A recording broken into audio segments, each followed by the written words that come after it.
Umnyango wezempilo eFree State uhlolisisa isimo samanzi eWinburg.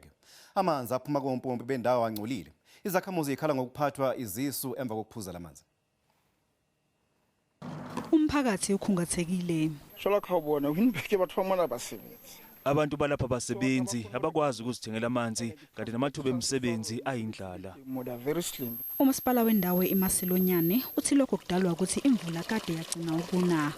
Uthi aphansi kakhulu amazinga amanzi emadanyini akulendawo. Winburg is experiencing drought. We have not been having rain for quite some time at the level that we're expecting. All the resources which are free are running dry.